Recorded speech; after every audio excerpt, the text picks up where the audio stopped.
वेनेज़ुला में जो सत्ता परिवर्तन हुआ है, इससे ऐसे लगता है कि तेल के लिए जो विश्व की बड़ी शक्तियां हैं, रशिया है, चीन है, अमेरिका, क्या ये दूसरे एक दूसरे से टकराएंगे कि नहीं, इसका हम विश्लेषण किस प्रकार से करते हैं। देखा जाए तो एनर्जी यानी कि ऊर्जा सुरक्षा, ये सभी दुनिया के लिए महत्वपूर्ण है। लेकिन क्या वो ऊर्जा सुरक्षा के लिए लड़ाई करेंगे? तो उसका उत्तर है नहीं। पारंपरिक लड़ाई नहीं होगी, क्योंकि इन सब देशों के पास न्यूक्लियर वेपन्स है, इसलिए लड़ाई इस प्रकार से हो नहीं सकती है। लेकिन वेनेजुएला जो है, ये एक आर्थिक और कूटनीतिक का एक शतरंज का मैदान बना हुआ है, जहाँ पे हर एक बड़ी शक्ति अपना जो राष्ट्रीय हित है बचाने की कोशिश करेगी। यानी कि अमेरिका लोकतंत्र के नाम के ऊपर ऑयल के ऊपर कंट्रोल करना चाहती है।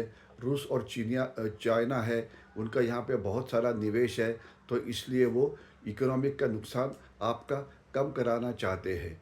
और रशिया, अगर आपको याद होगा तो यूक्रेन रशिया युद्ध के अंदर तेल एक बहुत बड़ा ऊर्जा हथियार है, जो इस्तेमाल नहीं किया जाए, इस प्रकार की धमकियाँ अमेरिका दे रही है भारत को और बाकी सारे लोगों को।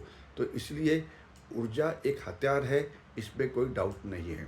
लेकिन जब तक सवाल है लोगों का एक दूसरे से टकराना, इसमें आधुनिक जो युद्ध होता है वो अलग तरीके से होता है।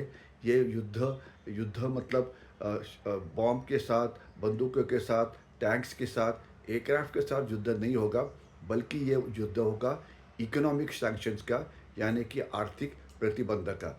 ये युद्ध हो सकता है जिसमें प्राइवेट मिलिशिया का इस्तेमाल किया जा सकता है।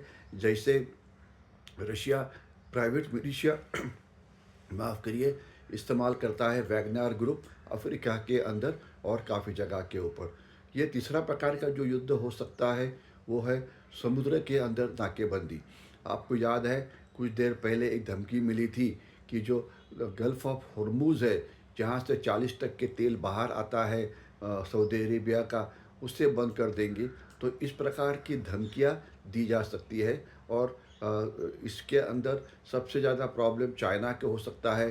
अगर गल्फ़ ऑफ जो गल्फ़ है, सिंगापुर और अ, मलेशिया के सिंगापुर और इंडोनेशिया के बीच में, अगर वो मलक्का जो गल्फ़ है, अगर वो बंद कर दी जाए, तो चीन को बड़ा प्रॉब्लम हो सकता है। तो इसीलिए यहाँ पे कोई डाउट नहीं है कि ये युद्ध हो सकता है।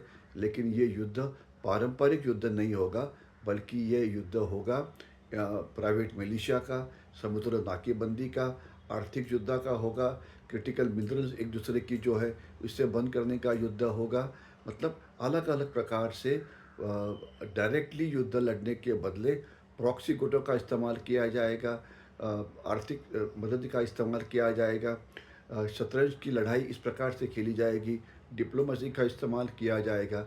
लेकिन वर्ल्ड वॉर होना, ये इसमें बिल्कुल पॉसिबल नहीं है। लेकिन दूसरे प्रकार का युद्ध ज़रूर हो सकता है।